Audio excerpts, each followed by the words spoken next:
Good evening.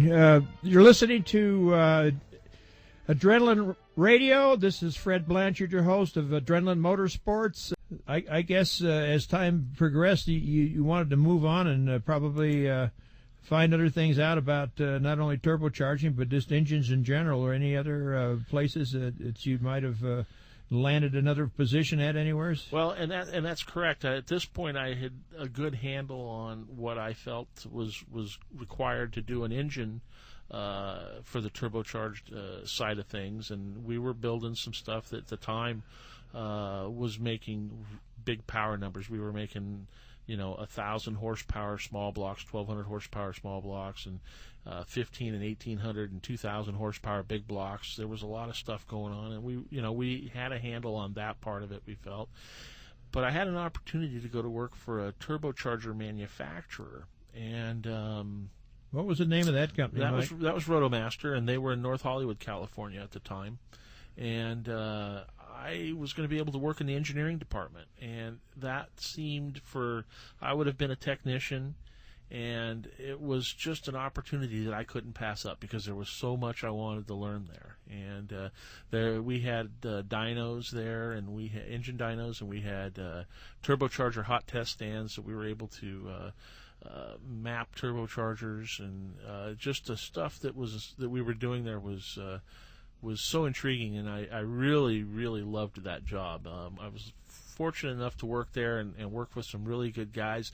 Everybody who I worked with there are still friends of mine to this day. We still see each other from time to time, and again, I feel very fortunate to work there. In a way, it's a shame I left, but it was sort of a necessity. The company was bought. I worked there for about 3 years, and the company was bought by a larger manufacturer called Garrett. And at that point, I felt that my job as a technician there probably wouldn't be around when the company was purchased. So I moved on and went to another engine builder at that time, and worked over in that same area. Well, Garrett Industries is probably one of the most prominent turbocharged manufacturers. Is that correct? Absolutely. Yeah. And but they were in all fields. I think they were in diesel products and things of that nature too. I Correct, believe. They were, and then into even turbines and gas turbines and such. So. But this Rotomaster, they were more on the performance side? Is that what they were was a supplier of remanufactured turbos originally, and what happened was in the department that I worked in, we started building at the time. It was very uncommon, but we started building what's now known as hybrid turbos.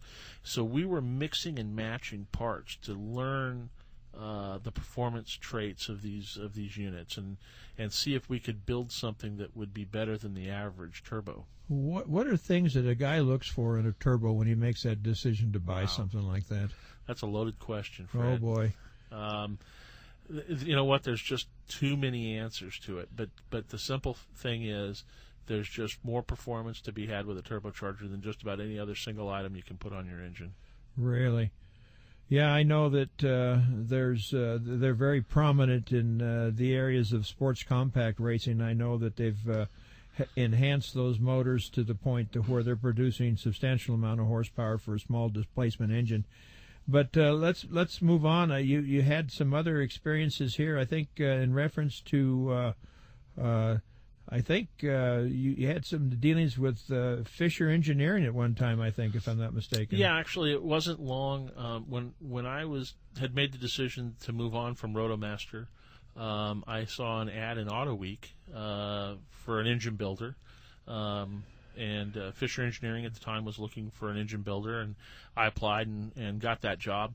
And so it was kind of a seamless transition going from the engineering department at Rotomaster into the engine building department at Fisher's.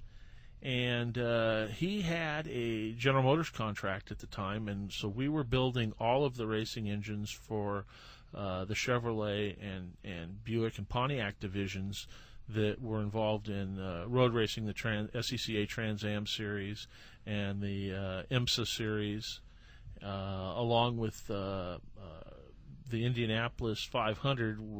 Buick was involved with Indy at the time, so we'd spend the month of May there, and the rest of the year developing the V6 power plant for Indianapolis. Well, it sounds like to me you started to travel a little bit with some of these companies. Did you have a chance to get anywhere? I mean, did you? You weren't staying at home at this point, were you? No, I was young and foolish then, and was happy to travel and see places and do things. But yeah, we were fortunate to visit most of the corners of the United States. I've been to Lime Rock and Road Atlanta, Road America, Mid Ohio, Sears Point. I guess they call that Infineon today. Of course, I still call it Sears Point. Yes, I remember the place. Yes, for sure. So yeah, I've been fortunate, been to most of the major road courses in the country. Anywheres out of the country? Did you go anywheres out of the country during this period of time? Yeah, a little later on, we ended up going to Japan a few times, and we ran at a road course in Fuji and in Suzuka. And Suzuka, Japan, was a gorgeous racetrack. Probably at that point in time, which was the early 90s, probably the most gorgeous track I had seen out of anywhere in the United States or anywhere else I'd been at that point. Wow. What an experience that must have been. One of the other things that we had conversation with here in the past, I think that there was a kind of an independent operation, wasn't really factory sponsored or anything like that. Maybe you could shed some light on that. I think you talked about. Yeah, well, after I left Dennis, I had actually gone to work for a company that was run by the United States government, involved in remotely piloted aircraft. And we can get from there. We can get into Les, but Les was Lindley was a racer that he was probably, out of all the independents at that point in time, was one of the larger independents racing, and as opposed to say one of the factory sponsored teams.